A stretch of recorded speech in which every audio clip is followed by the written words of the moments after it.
I had seen a lot of his work, but didn't know too much about him. And when we were starting our quest for what our corporate identity was going to be, a person that we had in-house gave me a few of his books and articles to read. And I got up to speed on who he was and the immense body of his work, which I wasn't familiar with at the time. Was he the first designer that you approached? He was the only one we approached. And he said he'd love to do it. So he came out and visited us several times at Next and got to know the company and the people. And I think solved a very difficult problem for us. The problem he solved was, generally, most companies have their logo as just a logotype. And every once in a while, a company has a logo that's sort of a little jewel, a symbol, that can be used independently of the logotype. And at Apple, we had such a symbol. Matter of fact, at Apple, it was very rare because the symbol was the name of the company. It was a thing that had the same name as the company in Apple. Our challenge was that usually it takes, 10 years and $100 million to associate a symbol with the name of the company. Our challenge was, how could we have a little jewel that we could use without the name to put on the product, etc., without spending, $100 million in 10 years to make that association in the customer's mind. And Paul solved that by making us a little jewel that had contained in it the name of the company. And I think that he really approached it as a problem that had to be solved, not an artistic challenge for its own sake. What was he like to work with? Paul's a gem. I think he personally kind of works on perfecting the exterior of kind of a curmudgeon. I think he's perfected it to new heights, actually, and it's all sort of a. I think it's his way of dealing with the part of the world that he doesn't necessarily want to deal with. I found him to be extremely bright and really have a heart of gold. I sort of, when I think of Paul, I think of a sort of a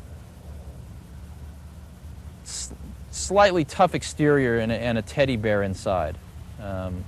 But in particular, working with him, he is one of the most professional people I've ever worked with, in the sense that he'd thought through all of the formal relationship between a client and a professional such as himself.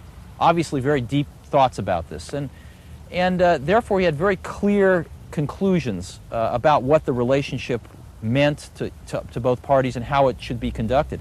For example, I asked him if he would come up with a few options, and he said, "No, I will solve your problem for you, and you will pay me. And you don't have to use the solution. If you want options, go talk to other people.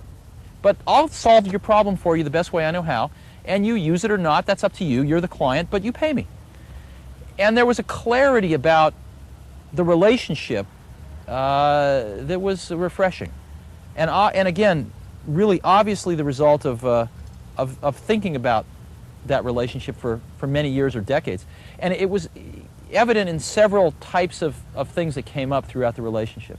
Paul's a phenomenal thinker, and I mean, he's a phenomenal writer, and I think to be a phenomenal writer, that's just a reflection of his thinking. He's a very, very deep thinker. And you go visit him in the house that he designed and had built for himself decades ago, and you get a sense that this is a very deep, thoughtful person who has tried to express in every part of his life what his principles are.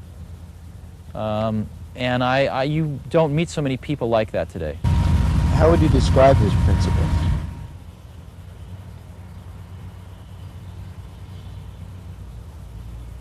Paul's a very interesting intertwining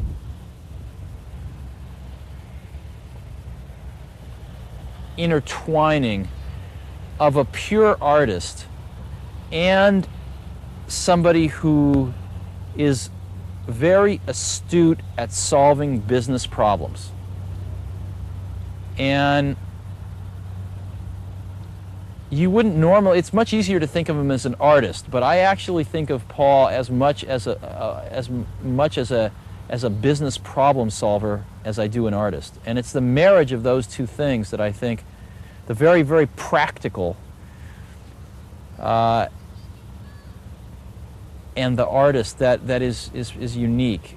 So I'm not exactly sure how if I could articulate his principles, but you feel them when you're around him. And that's probably the best I can say. How would you describe his work?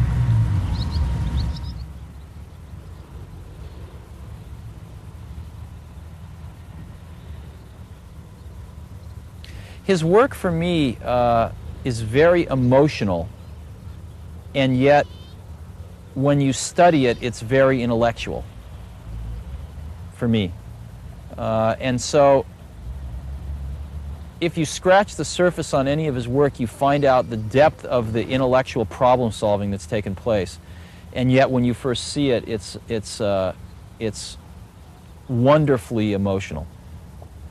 And that's a consistency that's been throughout all of his work that I've seen. Could you describe something that exemplifies that? Oh, one of my favorite things that he's done, of course, is the IBM poster with the I, the B, and the M. It was very powerful. And it was that depth, again, that you find from Paul that I loved. The first thing